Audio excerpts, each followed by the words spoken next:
Bonjour à tous et bienvenue dans ce deuxième tutoriel d'App Inventor 2 qui va vous expliquer la partie blocks.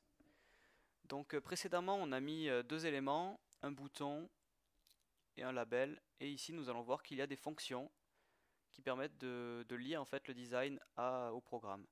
Donc ici vous avez les applications built-in, c'est-à-dire enfin les fonctions built-in pardon, c'est-à-dire des fonctions qui sont déjà préenregistrées et qui sont classées par catégorie. Donc ici vous avez la structure de contrôle qui permet de contrôler l'appui sur un bouton, le déplacement, le relâchement, etc.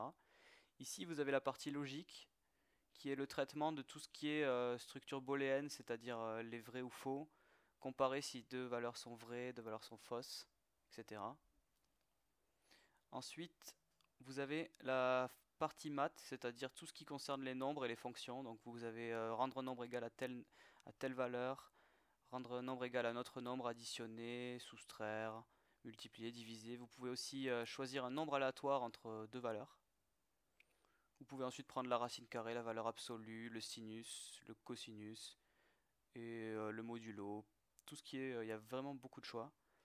Ici, vous avez la partie texte, donc qui concerne les chaînes de caractères, donc qui vont vous permettre de, justement pour les labels par exemple, de le rendre égal à telle valeur et d'afficher la valeur, donc afficher une chaîne de caractères.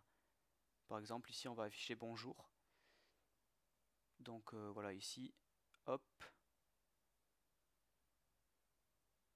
Ici, c'est la partie liste, donc qui permet de faire des tableaux.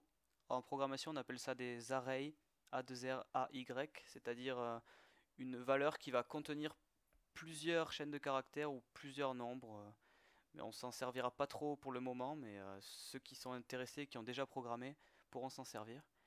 Ici, vous avez toutes les couleurs, c'est-à-dire en fait, pour tout ce qui est bouton, tout ce qui est enfin, tous les éléments qui comportent des couleurs, vous allez pouvoir les changer via ce menu. Et en bas, vous avez les couleurs personnalisées, c'est-à-dire de 0 à 255, vous choisissez la valeur que vous voulez en rouge, bleu et vert, et ça va vous mettre la couleur de votre choix. Et la partie variable, c'est une des plus utilisées.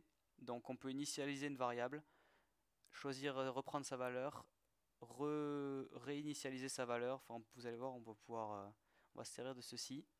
Donc ici, on va justement initialiser la variable texte et on va la rendre égale à bonjour, justement pour pouvoir afficher en fait bonjour dans l'étiquette, dans le label, quand on clique sur le bouton.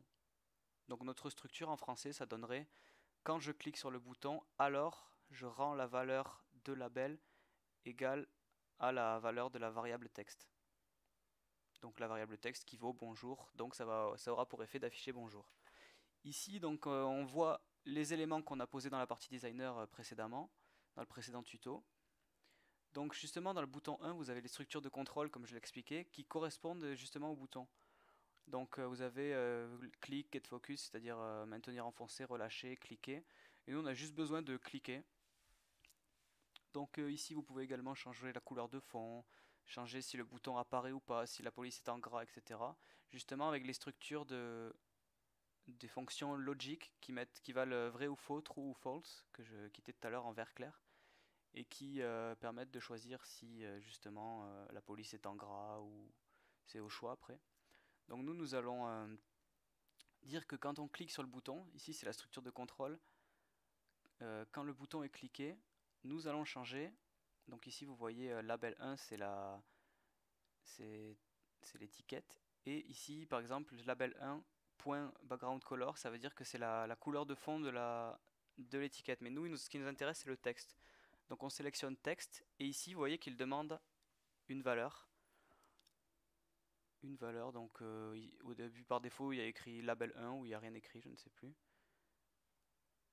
Donc on va mettre get, c'est-à-dire on va sélectionner la valeur d'une variable dans le menu variable, et on va choisir la variable tout simplement texte, la seule que nous avons créée plus haut. Si on n'a pas créé, elle ne s'affichera pas.